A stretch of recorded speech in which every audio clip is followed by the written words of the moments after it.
자, 정부에서 보고 있는 그러한 부분들이 지금 또 영향을 미치는 게 있습니다.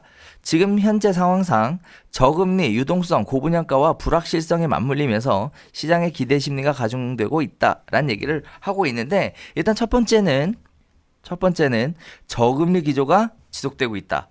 거기에 따라서 두 번째는 풍부한 유동성이 공급되고 있다. 그리고 이 유동성이 서울 주택 시장에 유입되고 있다. 이렇게 보면 될 것 같습니다. 자, 이러한 부분들이 주담대 금리가 역대 최저치가 되면서 지금 보면 M2 규모가 지금 굉장히 많이 늘어나고 있다라는 게 보여지는데요.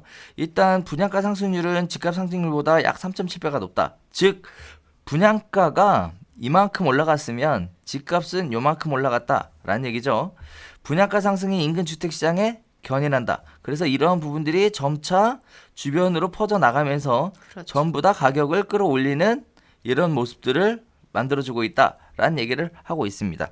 자, 거기에 따라 분양가 상승, 기존 주택 수요로 이동, 기존 주택 상승, 분양 수요 이동, 분양가 상승이라는 악순환고리를 만들고 있다라고 정부에서는 내다봤는데요.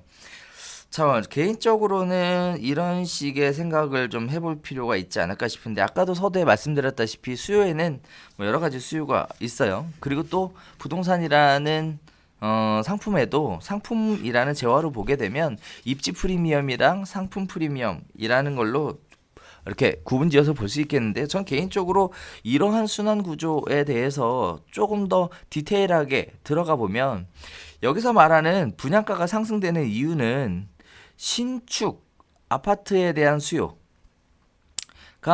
욕구를 충족하지 못하니까 결국 이 가격이 많이 올라가니까 분양가가 많이 올라가지 않나, 전 이렇게 먼저 보고요. 그러면서 동시에 분양가가 많이 올라가니까 기존 주택으로 이동을 하는데, 이 기존 주택도 마찬가지 신축과 구축 두 가지가 있는데, 지금 여러분 보시는 것처럼 통계에서 잡히는 것 중에 하나가 뭐냐면 강남 지역 마용성, 그다음에 마용성, 그다음에 서대문, 지금 얘기들이 나오고 있는데요. 그런 얘기들 보시면 아시겠지만 움직였던 지역들 자체가 그 신축 아파트들이지 구축, 노원, 맞아요. 무슨 상계 뭐 이쪽 아니거든요. 네. 지금 여기서 말하는 기존 주택 수요다라고 얘기하는 건 신축을 이야기하는 거다라고 보시면 더 정확할 것 같습니다. 그리고 신축이 올라가니까 기존 주택이 올라간다라는 얘기인데, 이거는 말 그대로 그 갭매우기 형태로 끌려 올라가는 모습이다라고 볼 수 있는데요. 그러니까 신축도 올라가고 구축도 올라가고 다 올라가니까 여기서 다시 내 집 마련을 하고자 하는 실수요자들은 어쩔 수 없이 분양 쪽으로 관심을 가지게 되는 거고요. 분양 쪽에 관심이 올라가면서 청약 경쟁률이 올라가다 보니까 결국 또 분양가를 끌어올리는 이런 모습들을 보여주고 있는데, 자, 여기서 또 재밌는 거 하나는요. 이 분양으로 이동하는 것 중에 하나에 빠진 게 뭐냐면 재건축이나 재개발 수요가 이쪽으로 이동한다는 게 또 빠졌어요. 그렇죠. 지금 여기 보면은 굉장히 예쁘게는 포장이 되어 있는데 디테일한 부분들에 대해서는 전부 다 간과하고 진행하는 거 아닌가라는 생각이 드는데, 이 얘기는 다시 얘기하면요. 신축 아파트 가격이 계속 올라가면 재건축이나 재개발의 아파트들도 지속적으로 또 올라갈 가능성이 있다라는 그렇죠. 얘기를 내포하고 있다라고 봐도 되겠습니다. 자, 근데 그러한 면에서 정부가 분양가 상한제를 안 내놓을 수도 없었을 것 같아요. 그렇죠. 네. 왜요? 우선은 이게 제가 봤을 때는 처음부터 이 상승의 시작이 재건축 시장에서 시작된 건 아니었거든요. 아니었어요. 이쪽에서 시작되기 전에 뭐 마곡이나 아니면 위례나 신규로 시작되는 택지들이 분양가가 너무 높게 올라가니까 걔네들 그쪽 지역을 가느니 뭐 돈 차이가 별로 안 나는데 차라리 안쪽에 있는 재건축 있는 쪽으로 가자. 거기가 재건축이 진행되면 거기 또한 오를 거니까, 이런 것들이 있거든요. 왜냐하면 그쪽에 택지 개발을 하면서 그쪽에 집을 정말 많이 짓고 분양가를 계속 쭉쭉 올린 건 어떻게 보면 정부하고 건설사, 시행사가 같이 진행한 거지, 거기 있는 민간이 임의로 가격대를 잡을 수 있는 지역들은 아니었으니까 저는 그 영향이 거꾸로 내부까지 들어오지 않았나? 라는 생각이거든요. 그 예를 너무 멀리서 가져왔다. 네. 자, 일단 가까이서 보면요. 네. 일단 이 지역의 움직임, 네. 강남 지역의 움직임 중에 사실상 대마라고 불렸던 데가 어디냐면 예. 그 반포자이, 그렇죠. 그 다음에 그 옆에 뭐죠? 퍼스티지. 거기가 신축으로 대명사를 불렀어요. 그래서 그쪽에 움직였는데 사실 벌써 입주한 지 꽤 됐거든요. 엄청 오래됐어요. 그래서 지금 구축이에요. 네. 구축. 그래서 벌써 예. 지금 지어지는 아파트하고 달라요. 그래서 이게 네. 어디로 이동을 했냐면 반포 쪽으로 다 왔어 지금. 다 왔죠 지금. 그래서 지금 반포 네. 아파트가 더 비싸지 않아요? 어디보다요? 거기 레미안 자이아나 훨씬 비싸죠. 훨씬 비싸죠. 네. 다 옮겨왔어요. 네. 다 옮겨와서 일단은 결정적으로 옮겨왔던 이유 중에 하나가 첫 번째가 신축이고요. 그리고 두 번째가 한강변 프리미엄 이게 같이 겹쳐지면서 구축 아파트 가격 다 뛰어넘은 거예요. 그렇죠. 그런데 신축 아파트 가격 너무 비싸거든. 근데 그 맞아요. 옆에 네. 재건축하거든 지금. 네. 그러니까 이제 어떻게 해? 들어가고 싶은데 갈 수 없으니까 재건축 사야지. 여기라도 가야죠. 그러니까. 확실히 될 건데. 근데 평형 때도 그렇게 안 작아. 그래서 조금 눌러 살면 어떻게 또 살 수도 있을 것 같아. 뭐 이런 식의 것들이 종합적으로 맞물려서 작용했던 것이지 어떻게 보면 좀 그런 것 같습니다. 어쨌든 강남의 신규 아파트 가격이 올라가면서 재건축 가격을 상승하는 이런 모습들을 가져왔다라는 건데 일단 여러분이 아셔야 될 것 중에 하나는 이렇게 신축 아파트를 구입하셨던 분들 중에 아까 사례로 얘기했었던 아주 특별한 분들 있죠. 뭐 차입금을 과감하게 뭐 어디서 땡겼는지 알 수 없는 차입금을 땡겨서 사신 분들도 계시지만 사실상의 거래한 분들의 대부분은요. 정상적으로 거래하신 분들이 많다. 대한민국엔 아직 돈 현금 많이 가지고 있는 부자들이 많아요. 많다.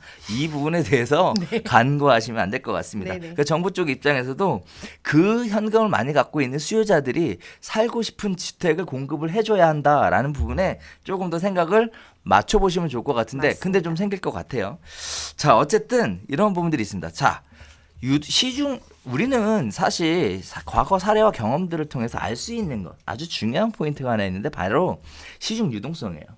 저금리와 유동성 두 가지 그렇죠. 같이 물려다니거든요. 예, 예. 자 부동산 가격이 이렇게 많이 올라가는데 왜 정부에서는 금리는 낮추고 유동성이 커져가는 상황에서 금리는 낮추면서 부동산 가격 찍어 누를까요? 유동성을 좀 줄이면 되지 않아요? 유동성을 줄이는 데 있어서 가장 크게 역할을 하는 게 금리 올리면 되죠. 금리를 올리면 지금 안 그래도 노동 하고 관련해서 네. 안 그래도 정부가 죽겠다 하고 있는데 금리까지 올리면 음. 기업하시는 분들이 다 편하지 않을까요? 안 그래도 요즘에 네. 손님들 고객들을 뵈면은 아 요즘은 사업 못할 때라고 고개를 절레절레 흔드시고 계시는데 그거마저 막으면 음. 아마 큰일 날 거예요. 자, 이 부분에 대해서 예. 좀 더 디테일하게 들어가 보면 그렇습니다. 일단 두 가지 입장에서 이야기할 수 있겠는데요. 하나는 개인 입장, 하나는 네. 정부 입장. 네네. 두 가지를 가지고 얘기를 해보면 개인 입장에서 왜 개인들은 재건축에 이렇게 미치도록 열광하고 투자를 하는가에 대한 설명이 빠져서 안타까운 부분이에요. 근데 우리 이미 다뤘죠. 알고 있어요. 그렇죠. 자, 이번에는 정부 입장을 네. 좀 얘기를 해보자면요. 네네. 사실 여러분 잘 아실 거예요. 지금 경제 성장률이 떨어지고 있다. 네. 미중 무역 전쟁, 무역 마찰로 인해서 우리나라 수출에 여러 가지 다양한 문제가 생기고 있다. 뭐 일본까지 개입되어 그렇죠. 있으니까 일본도 지금 심각하죠. 우리나라에 지금 뭐 네, 화이트 네, 네. 리스트 어쩌고 저쩌고 네. 해서 지금 현재 여러 가지 나라에서 경기 전망치를 발표할 때마다 대한민국의 경제 성장률은 떨어지는 것으로 발표를 하고 있습니다. 그러면 경제 성장률이 떨어지면 경기 침체로 다가올 수 있는 이런 상황에서 경기를 활성화시켜야 될 책임이 정부에겐 있죠. 특히 이게 지금 경기가 침체가 되면 내년 4월 총선에 문제가 생기거든요. 그 경기를 어떻게 해서든 부양을 시켜줘야 되는 거예요. 경기를 부양을 하고 싶은데 뭐냐면 경기 부양을 하려면 시중에 자금을 많이 풀거나 아니면 사람들이 대출이라는 걸 통해서 뭔가 할 수 있게끔 기회를 주거나 하는 방식을 선택을 그래야 해야 되는 회전이 거예요. 돌아가니까. 그렇죠. 그래서 유동성을 풀어줘야 되는데 네네네. 문제는 또 이거예요.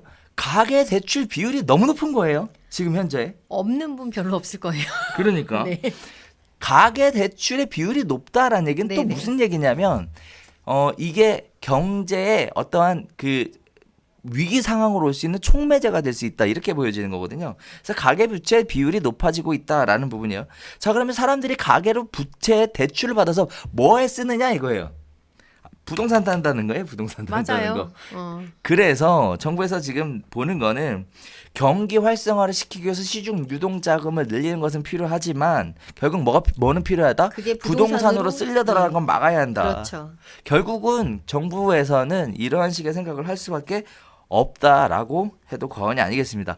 제가 정부 대변인 같지 않아요?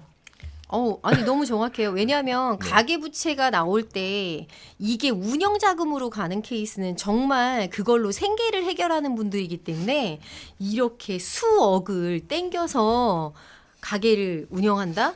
뭐 사업을 하신다? 이런 거는 아주 드물잖아요. 대부분 기업체가 진행하는 건 규모가 크지만 가게에서 많은 금액의 대출이 진행되는 건 거의 100에 100 부동산으로 가는 케이스가 제일 많잖아요. 그것들이 유입이 옛날에 지금은 뭐 DTI가 많이 그 LTV가 많이 떨어져서 실제 대출 받을 수 있는 비율이 40%밖에 안 되지만 이미 종전 정권에서 확 늘어나 있던 걸 줄이는 건 쉽지 않은 상황이다 보니까 그 대출들이 계속 악순환으로 이어지고 있는 게 아닌가라는 생각이 저는 그렇죠. 시청자분들도 네네. 지금 댓글 네. 달려주시는데 네. 여러 가지 얘기들 있죠. 총선 이슈 1000% 공감. 네. 자 다음에 내년 선거 때문에 6개월 연기했나 보네요. 맞아요. 지금 딱 그 포인트 딱딱 맞아떨어지는 걸 시청자분들도 바로 인지하시죠? 네.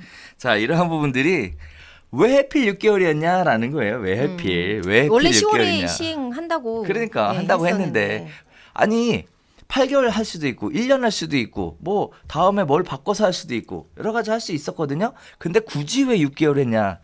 이 부분에 대한 얘기까지 생각을 해보시면 지금 장이 더 잘 읽히지 않을까 생각이 됩니다.